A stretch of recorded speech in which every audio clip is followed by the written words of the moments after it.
पिछले क्लास में बच्चों हमने आपसे बात किया था कुछ क्वेश्चंस बहुत इंपॉर्टेंट जो कि होता है आपके सिलेबस के लिए, उसके बारे में 2 क्वेश्चन हमने आपको दे रखा था। तो ये क्वेश्चन मेरे उम्मीद से आपसे बना नहीं होगा, तो मैं इसको जल्दी से बना देता हूँ और कुछ कॉन्सेप्ट अगर है इसमें तो मैं उसको भी सिखाने की कोशिश करता हूँ। ठीक है, तो सबसे पहला क्वेश्चन ये देख लो, सेकंड वाले क्वेश्चन के लिए कॉन्सेप्ट क्या है कि अगर मान लेते हैं कि हमारे पास इस तरह से कोई सिस्टम है,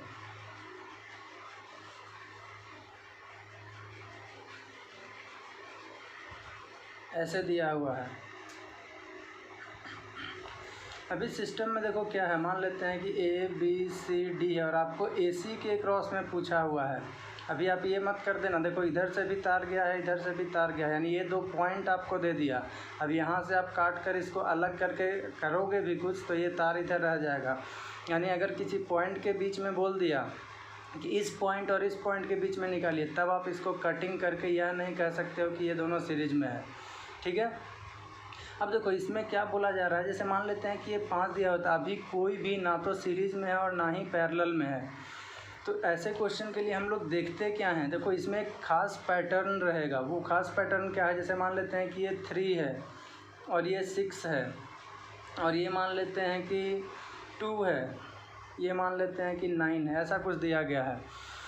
और ये बीच में वाला मान लेते हैं 100, कुछ भी ऐसा दिया हुआ है।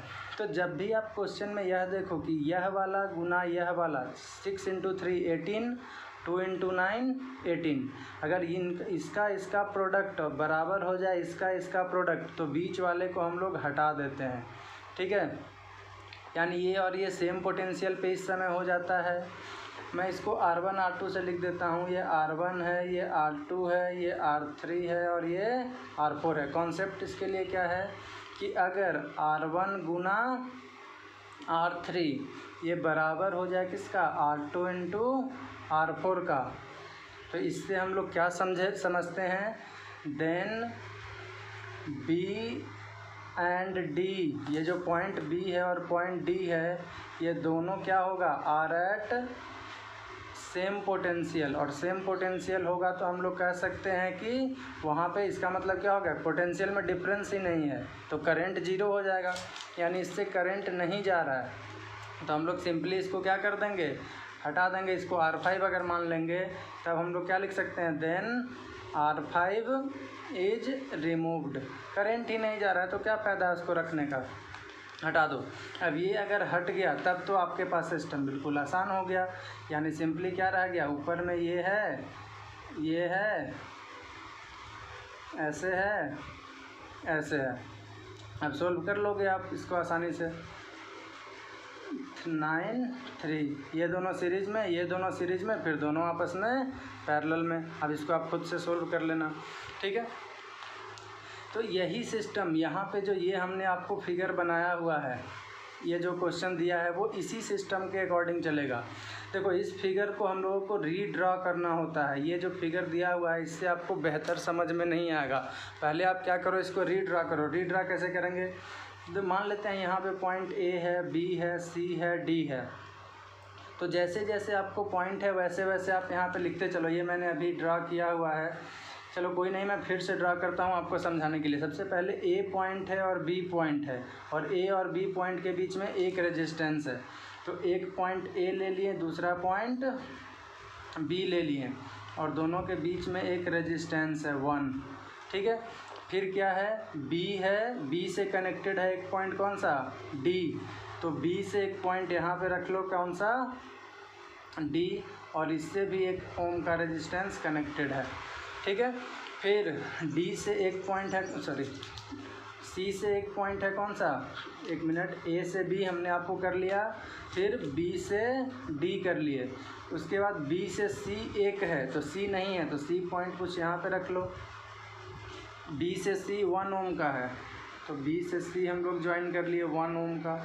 ठीक है, फिर है क्या चीज़, C से D भी एक है तो C से D भी एक ज्वाइन कर लिए ऐसे। और फिर है कहाँ से, A से निकला है और C पे, तो A से C पे, ये भी 1 है। ऐसे आपको बोल रहा है। अब ये सोल्व कर लोगे, देखो तो 1 इंटू 1 1, 1 इंटू 1 1, दोनों बराबर है, इसी सिस्टम पे आ गया। R1 इंटू R3 बराबर R2 इंटू R4, तो बीच वाले को हटा दो, बीच वाले को हटा दिए तो फिर सिंपल सा बन गया आपका टॉपिक। ये दोनों किस चीज़ में आ जाएगा, सीरीज में, तो 1 + 1 2, यानी ऊपर में 2 हो गया और नीचे में भी कितना हो जाएगा 1 + 1 2, क्योंकि इसको तो हटा दिए हैं हम लोग। दिस इंटू दिस, इसको व्हीटस्टोन ब्रिज का केस बोला जाता है। क्या बोलते हैं, व्हीटस्टोन ब्रिज। ये मैं बस आपको कॉम्पिटिटिव एग्जाम में भी कोई क्वेश्चन आ गया तो उसके लिए बता दिए। अब इस क्वेश्चन का सॉल्यूशन चलते हैं। तो देखो इस क्वेश्चन में भी क्या है, ना ही कोई सीरीज में दिख रहा है और ना ही कोई पैरेलल में। तो हम लोग इसको बहुत ही सिंपल तरीके से अभी सीखने जा रहे हैं, बस सीखोगे। इसमें कॉन्सेप्ट हम लोग जो पढ़े हैं उसका यूज कर लें कि रेजिस्टेंस डायरेक्टली प्रोपोर्शनल किसका होता है, लेंथ का। यानी लेंथ को डबल कर देंगे तो रेजिस्टेंस डबल हो जाएगा और हाफ कर देंगे तो रेजिस्टेंस भी हाफ हो जाएगा। इस कॉन्सेप्ट का यूज़ करने जा रहे हैं। उसके लिए क्या करो, इसको पूरा बीच से काट दो, ऐसे काट करके बनाओ, ठीक है। क्यों काट दिए सर, तो देखो अभी कोई भी ना सीरीज में दिखेगा तुमको, ना ही पैरेलल में दिखेगा, और हमको इस और इस पॉइंट के बीच निकालना है। तो ऐसा भी नहीं कर सकते हो कि ये दोनों सीरीज में है। अभी अभी हमने पॉइंट का जिक्र किया कि अगर पॉइंट बीच में, इसी पॉइंट के बीच में बोल दे तो इन दोनों को सीरीज में नहीं ले सकते हैं। तो ये दोनों सीरीज में, ऐसा मत कर देना गलती कि हाँ ये दोनों सीरीज में है फिर ये दोनों सीरीज में, ऐसा नहीं हो सकता है, ठीक है। क्योंकि यही पॉइंट के बीच में हमको निकालना ही है हम लोगों को। अब देखो तो जैसे ही इसको आधा आधा कट करेंगे हम लोग, तो आधा कट करने से होगा क्या, जो रेजिस्टेंस है बिल्कुल सिमेट्रिकल है। जैसा राइट साइड में इसके रहेगा वैसा ही कौन साइड में आ गया, लेफ़्ट साइड में। तब क्या करो कि आधा काटो और आधा पोर्शन का निकाल लो, और जितना आता है उससे 2 से गुना कर दो, क्योंकि जैसा फिगर इस साइड में है वैसा ही मिरर इमेज है बिल्कुल। तो आधा का निकाल लो और आधा अपने आप बच जाएगा। तो देखो तो जैसे ही आधा हम लोग कट करेंगे तो क्या हमारे पास बच जाएगा, ये रेजिस्टेंस है, ये है, ऐसे बचेगा, ये है और ये है। यहाँ पे हम लोगों को पॉइंट दिया हुआ है। अब इस तार को हम लोग क्या करते हैं, ये तार अपने आप आकर के यहाँ कनेक्ट हो जाएगा, ठीक है। तो इस तार को हम लोग यहाँ पे कनेक्ट कर देते हैं, तार है कनेक्ट कर दो ला करके, ठीक है। अब देखो जैसे ही कनेक्ट करोगे तो अब ध्यान देने वाली बात यह है, इस फिगर को मैं फिर से ड्रा कर देता हूँ, आपको कन्फ्यूजन ना हो। यानी ये ऐसा है, ये इस तरह से है, और ये इधर से पूरा एक तार है, तो पूरा एक तार ला करके कनेक्ट कर दो। अब समझ में आ गया ये दोनों किस चीज़ में है। तो टोटल 1 था, तो आधा इसका किए हैं, आधा बीच से काटे हैं, तो आधा इधर 1/2 इधर 1/2 इधर, यानी इसका 1/2 हो गया, और इसका 1 दिया हुआ ही था, ये भी 1 है और ये भी 1 है। अब ये दोनों किस चीज़ में है, पैरेलल में। तो पैरेलल में कैलकुलेशन कर दो उसका। तो पैरेलल में करोगे तो 1/r पैरेलल बराबर 1/2, तो 2 पर चला जाएगा, 2/1 प्लस 1/1 1/1, यानी r पैरेलल कितना हो जाएगा 3, 1/r पैरेलल 3/1, तो r पैरेलल कितना हो जाएगा 1/3। अब इट मीन्स यहाँ पे हम लोग लिख सकते हैं इस पूरे के जगह पे कितना, सिर्फ 1/3 और ये 1। अब ये देखो ये दोनों किस चीज़ में है, वंस अगेन ये दोनों सीरीज में है, तो इन दोनों को सीरीज में कर लोगे तो कितना हो जाएगा 1/3 + 1, 1/3 + 1 करेंगे यानी कितना 4/3। यानी इस फिगर में हम लोग देख सकते हैं कि ऊपर में हो गया 4/3 और नीचे में ये कितना रह गया 1। अब ये दोनों किस चीज़ में है, पैरेलल में। तो पैरेलल में इसको कर लोगे तो 1/r पैरेलल बराबर 1/4/3, तो 3 कहाँ ऊपर और प्लस 1/1, इसको सोल्व कर लेंगे तो आ जाएगा 7/4। ये आ गया 1/r पैरेलल का वैल्यू 7/4। तो r पैरेलल कितना उल्टा कर दो यानी 4/7।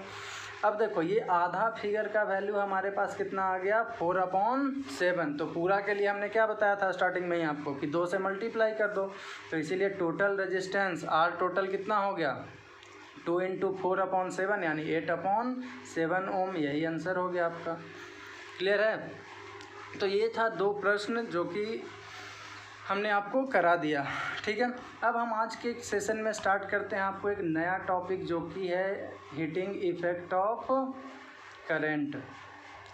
देखो हम लोग सभी देखते हैं क्या कि जैसे आयरन हो गया हमारे घर में, आयरन को लगा देते हैं तो थोड़ी ही देर में क्या हो जाता है, गर्म हो जाता है। तो उसका कारण क्या है, it is due to heating effect of current. ठंडे के मौसम में क्या करते हैं, सर्दियों के मौसम में हम लोग वाटर हीटर को लगा देते हैं, गीज़र है तो सारा का सारा क्या करते हैं, उसको ऑन कर देते हैं, या वाटर हीटर है लगा करके पानी में डाल देते हैं, पानी गर्म हो जाता है। तो ये सारा क्या हो रहा है, इफ़ेक्ट हो रहा है किसका, करंट ही है ना। करंट कौन सा एनर्जी में कन्वर्ट कर दे रहा है, हीट एनर्जी में कन्वर्ट कर दे रहा है। तो आखिर क्या है ये, हम लोग यानी हीटिंग इफेक्ट ऑफ करंट के बारे में हम लोग एक लाइन ऐसे लिख सकते हैं क्या कि दी प्रोडक्शन ऑफ हीट, किस चीज़ का प्रोडक्शन हो रहा है, हीट का, किस चीज़ से, तो from electric current, from electric current is called heating effect of current, is called, so लिख दे रहा हूँ, so means heating effect of current. तो आखिर ऐसा क्या कारण है, what is the reason behind it. अब पहले देखो इस सब में आपको कोई भी पूछ दे कि कहाँ से कहाँ एनर्जी कन्वर्ट हो रहा है, तो जैसे इलेक्ट्रिक आयरन ही हो गया तो इलेक्ट्रिकल एनर्जी को हीट एनर्जी में कन्वर्ट कर रहा है। इलेक्ट्रिक टोस्टर हो गया, वाटर हीटर हो गया, गीज़र हो गया, उसमें क्या कन्वर्जन हो रहा है, तो हीटिंग इफेक्ट को इलेक्ट्रिकल एनर्जी कन्वर्ट हो रहा है कौन सा एनर्जी में, हीट एनर्जी में, ठीक है। अब इसका कारण क्या है, आखिर ऐसा होता क्यों है। देखो कारण बहुत ही सिंपल है। होता क्या है कि जब हम लोग देखो करंट फ्लो करवाते हैं किसी तार से, ठीक है, यानी वेन, पहले मैं स्टेटमेंट लिख दे रहा हूँ तब समझना आपको ज़्यादा आसान होगा। When current flows through the resistance, लिख देता हूँ यहाँ पे, थ्रू दी रेजिस्टेंस एलिमेंट। जब रेजिस्टेंस किस में होता है कि कोई भी सब्सटेंस जो है उसमें रेजिस्टेंस होता है। तो जब करंट फ्लो होता है, मेनली कंडक्टर की यहाँ पे बात कर रहे हैं, जिससे करंट पास हो सकता है, उसी के लिए चर्चा कर रहे हैं, क्योंकि करंट उसी से फ्लो करेगा। तो जब करंट फ्लो होता है किसी रेजिस्टेंस एलिमेंट से, तब क्या होगा, दी फ्लोइंग चार्जेज, जो चार्ज फ्लो कर रहा है, चार्ज के फ्लो को ही ना करंट बोलते हैं, तो करंट फ्लो हो रहा है इसका मतलब क्या हो रहा है, चार्ज का फ्लो हो रहा है। तो दी फ्लोइंग चार्जेस क्या करता है, सफर्स रेजिस्टेंस, उसको फ्लो होने में क्या होता है, रेजिस्टेंस ज़्यादा होगा तो चार्ज के फ्लो में ज़्यादा दिक्कत होगा, यानी चार्जेस के फ्लो क्या एक्सपीरियंस करता है, उसमें रेजिस्टेंस यानी रुकावट कुछ लगता है उसको, ठीक है। अब यह रुकावट है तो ऐसा तो नहीं है कि रुक जाएगा, बैठ जाएगा कि हाँ भाई अब नहीं जाएंगे, हम यहीं पर रुके रहेंगे। रेजिस्टेंस है तो ठीक है, तो वहाँ पे क्या होगा, कुछ सफ़र करेगा रेजिस्टेंस को, लेकिन उसको ओवरकम करेगा, और ओवरकम करने के लिए क्या करना पड़ेगा, उसको काम करना पड़ेगा। यानी लिख सकते हैं कि देन क्या करना पड़ रहा है, work is to be done, काम किया जाएगा, work is to be done to overcome this resistance, यानी इस रेजिस्टेंस को पार करने के लिए क्या करेगा, कुछ काम करना पड़ेगा। और यही जो काम करना पड़ रहा है वही किस चीज़ में कन्वर्ट हो जाएगा, this work is converted into heat energy. यानी सिंपली मैं आपको एक लाइन में समझाने की कोशिश करूँ तो यह है कि जो कोई भी अगर कंडक्टर है जिसमें रेजिस्टेंस है, तो जब इससे करंट फ्लो कराएंगे तो जो चार्जेस का फ्लो हो रहा है वह चार्जेस के फ्लो में रुकावट पैदा करेगा, लेकिन वो रुकेगा नहीं, उसको रेजिस्टेंस को जो रुकावट पैदा कर रहा है उसको पार करने में, जैसे मान लेते हैं आप चल रहे हो तो कहीं रुकावट पैदा हो गया, तो हो सकता है ऐसा कि आपको एक्स्ट्रा बल लगाना पड़े, या ऊपर चढ़ रहे हो, सीढ़ियाँ चढ़ रहे हो, तो क्या होगा, ऊपर चढ़ने के दरमियान में आपको ज़्यादा एनर्जी लगाना पड़ेगा। आप थक भी गए तो थोड़ा सा एक्स्ट्रा एनर्जी लगाओगे। तो सेम यहाँ पे भी ये भी कर रहा है कि फ्लोइंग चार्ज जो रेजिस्टेंस सफ़र किया उसके लिए कुछ काम किया, वर्क किया, और वही वर्क क्यों किया, तो टू ओवरकम द रेजिस्टेंस, और यही जो वर्क है वो किस में कन्वर्ट होता है, हीट एनर्जी में। और यही कारण है कि जो हम अभी एग्जांपल्स ले रहे थे वो क्या हो जाता है, चूँकि ये हीट एनर्जी में कन्वर्ट हुआ है तो वो गर्म हो जाएगा। ठीक है। अब इसके लिए कुछ इक्वेशंस वाइज हम लोग देख लेते हैं। तो वर्क के लिए हम लोगों के पास हम देख रहे हैं कि वर्क करना पड़ रहा है, तो कितना वर्क करना पड़ रहा है, तो जितना वर्क करना पड़ेगा वही किसके बराबर हो जाएगा, हीट एनर्जी के बराबर।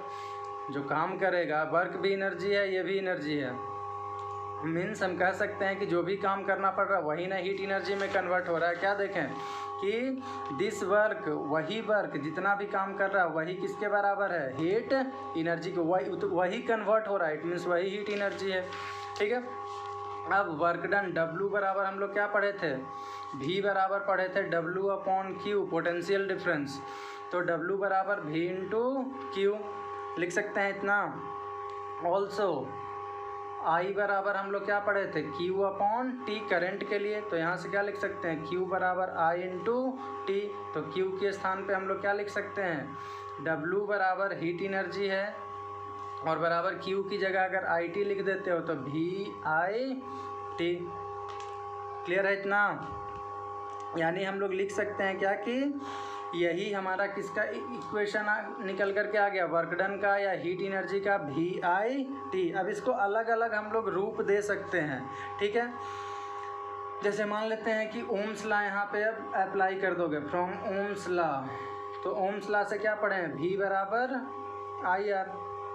तो V के स्थान पे IR अगर लिख देते हो तो हीट एनर्जी क्या हो जाएगा, IR into IT, I into I square RT। तो हीट एनर्जी का फॉर्मूला हमारे पास कितना निकल के आ गया, I स्क्वायर RT। देखो सब हीट एनर्जी का ही इक्वेशन है। VIT मान लेते हैं पोटेंशियल दिया है, करंट दिया है, टाइम दिया है, तभी इस इक्वेशन का यूज़ करेंगे। I दिया है, R दिया है, T दिया है, तो उस समय इस इक्वेशन का यूज़ करेंगे। अब यहाँ से हम लोगों को 3 पॉइंट निकल करके आता है। कौन कौन सा पॉइंट याद रखिएगा, इसको जूल्स लॉ ऑफ हीटिंग भी बोलते हैं। दिस इज कॉल्ड जूल नाम के साइंटिस्ट ने दिया था, joules law of heating effect. ठीक है। कभी कभी क्वेश्चन डायरेक्टली पूछ देता है what is joules law of heating effect, तो आपको जूल्स लॉ के अकॉर्डिंग यही लिखना है। देखो अब ये क्वेश्चन निकल के आ गया, तो हम लोग क्या लिख सकते हैं जूल्स लॉ में कि जो हीट होता है, हीट एनर्जी, वो डायरेक्टली प्रोपोर्शनल होता है किसका, I स्क्वायर का। ठीक है। यहाँ पे बाकी जो 2 टर्म बच गया है, R और T, ये दोनों का दोनों क्या रहने वाला है, कांस्टेंट। यानी करेंट की वैल्यू बढ़ेगा स्क्वायर टर्म में तो हीट एनर्जी भी बढ़ेगा। डायरेक्टली का मतलब ये है कि ये बढ़ेगा तो ये भी बढ़ेगा। उसी तरह से हीट, दूसरा इक्वेशन क्या आ जाएगा, डायरेक्टली प्रोपोर्शनल किसका, R का। यहाँ पे क्या कांस्टेंट हो जाएगा, I और T दोनों का दोनों कांस्टेंट रहेगा। यानी जितना ज़्यादा जिसमें रेजिस्टेंस होगा उतना ही ज़्यादा उसमें क्या होगा, हीट एनर्जी भी होगा। ठीक है। रेजिस्टेंस की वैल्यू ज़्यादा तो हीट एनर्जी ज़्यादा। और तीसरा फैक्टर है टाइम, यानी हीट एनर्जी डायरेक्टली प्रोपोर्शनल किसका होगा, टाइम का। यहाँ पे कौन सा कांस्टेंट रहेगा, तो I और R यहाँ पे क्या रहेगा, कांस्टेंट रहेगा। अब यहाँ पे देखो जितना समय के लिए तुम, जैसे आयरन है, आयरन को क्या करो, जितने देर के लिए तुम छोड़ दोगे उतना ही ज़्यादा उसमें हीट एनर्जी प्रोड्यूस होता है। ठीक है। तो ये 3 बातें यहाँ पे निकल कर के आता है कि हाँ ऐसा ऐसा जूल्स लॉ ऑफ हीटिंग में हुआ। क्लियर है। अब कुछ इसका एप्लीकेशन है, application of heating effect of current, यानी हीटिंग इफेक्ट ऑफ करंट का कुछ एप्लीकेशन। जो अभी एग्जांपल दे रहे थे वैसा क्यों होता है, कभी आपसे पूछ दिया। जैसे सबसे पहला, मैं इसको क्वेश्चन के फॉर्म में बताऊं आपको ज़्यादा बेहतर होगा। जैसे मान लेते हैं क्वेश्चन लिखते हैं आपको यहाँ पे कि वाई द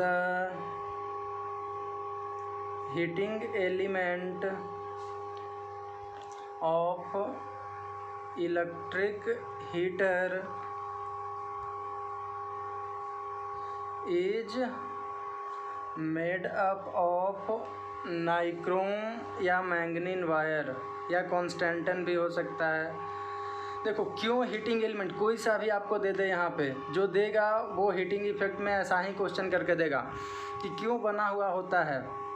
तो देखो इस चीज़ से बना हुआ है तो इसका मतलब कि ज़रूर क्यों हीटिंग एलिमेंट उसी चीज़ का बना है, तो हीटिंग एलिमेंट में कुछ ना कुछ ये वाला फैक्टर ऐसा हो सकता है कि रेजिस्टेंस ज़्यादा होगा उसमें। ठीक है। तो रेजिस्टेंस ज़्यादा होगा तो क्या होगा, हीट एनर्जी ज़्यादा प्रोड्यूस होगा। तो यही कारण होगा कि हीटिंग एलिमेंट उस चीज़ का बना हुआ है। ठीक है, यानी सबसे पहला हम लोग क्या लिख सकते हैं कि इट इज़ बिकॉज। ऐसा क्यों होता है, ये सिंपली आप सोच सकते हो अपने आप कि क्यों बना हुआ होगा, तो ऐसा ही कुछ हुआ होगा, तब तो गर्म ही करना है उसको। गर्म कब होगा, जब उसका रेजिस्टेंस ज़्यादा होगा। अगर रेजिस्टेंस ज़्यादा नहीं होगा तो क्या होगा, वो गर्म ही नहीं होगा।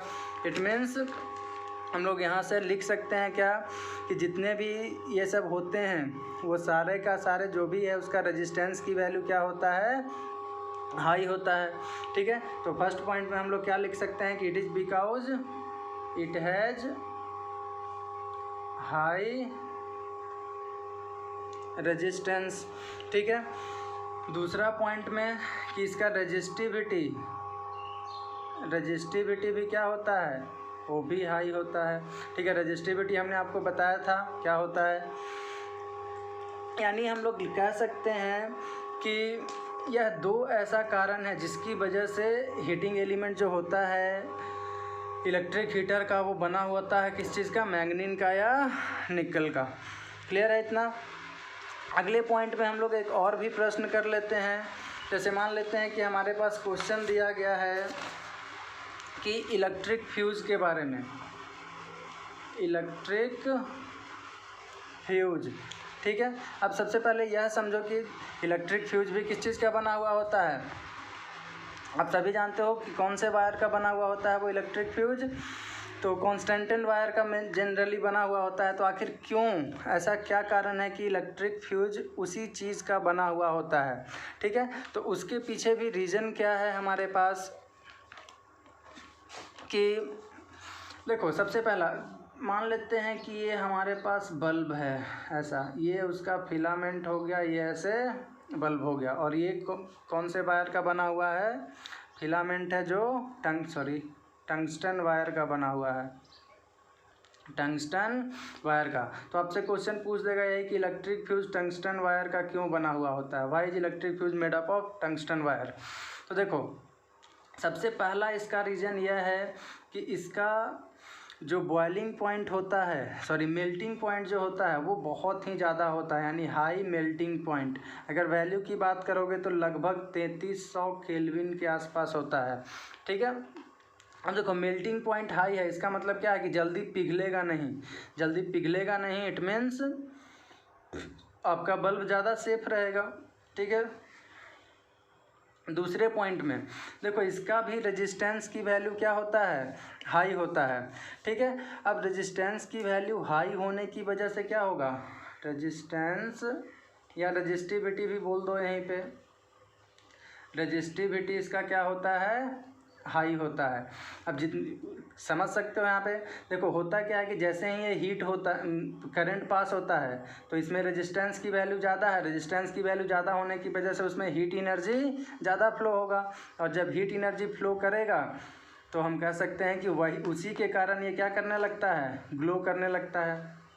यानी एक लाइन और मैं लिख देता हूँ कि व्हेन करेंट इज पास्ड, जब करंट को हम लोग क्या करवाएं, पास करवाएं, तो ये क्या हो गया, इट गेट्स हीटेड अप, ये गर्म हो गया। अब गर्म होने की वजह से क्या होगा, ड्यू टू विच, गर्म होने की वजह से ये ग्लो करने लगेगा, इट ग्लोज, और ग्लो करने की वजह से क्या होगा, एंड इमिट लाइट, और ये लाइट इमिट करने लगा। तो इस तरह से भी हम लोग इसको समझ सकते हैं। तो ऐसा और भी बहुत सारे क्वेश्चन आपको बना करके इसमें बोल सकता है। एक और भी मैं क्वेश्चन आपको कर दे रहा हूँ यहाँ पे, ताकि थोड़ा बहुत भी परेशानी न रह जाए।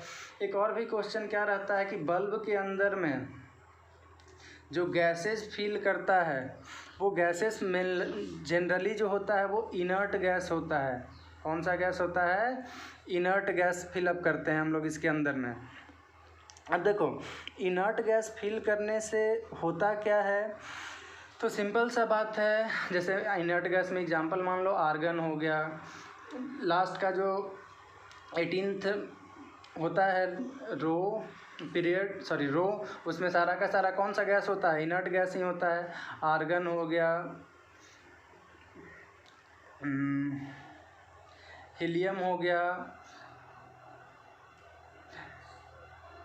हिनियरकर एक्सरन ऐसे करके होता है, 4-5 गो होता है। तो मेनली हम आपको यहाँ पे समझाने ये जा रहे हैं, बाकी केमिस्ट्री में जब हम लोग पहुँचेंगे पीरियोडिक टेबल में तो फिर वहाँ पे उसका डिस्कशन करेंगे कौन कौन सा होता है। तो आपसे यही पूछ देगा कि बल्ब के अंदर में गैसेज फिलअप होता है कौन सा, इनर्ट गैस, आर्गन या हीलियम, यह सब क्यों, वाई। तो देखो कारण इसका क्या है, सबसे पहला कारण यह है कि यह सब जो दोनों गैसेज है ये किसी से रिएक्ट नहीं करता है, ठीक है। ये सब जो भी है, सॉरी, टंगस्टन जो है, जो फिलामेंट बल्ब का है, वो इन सभी गैसेज से रिएक्ट नहीं करता, इनर्ट गैसेज है, ठीक है।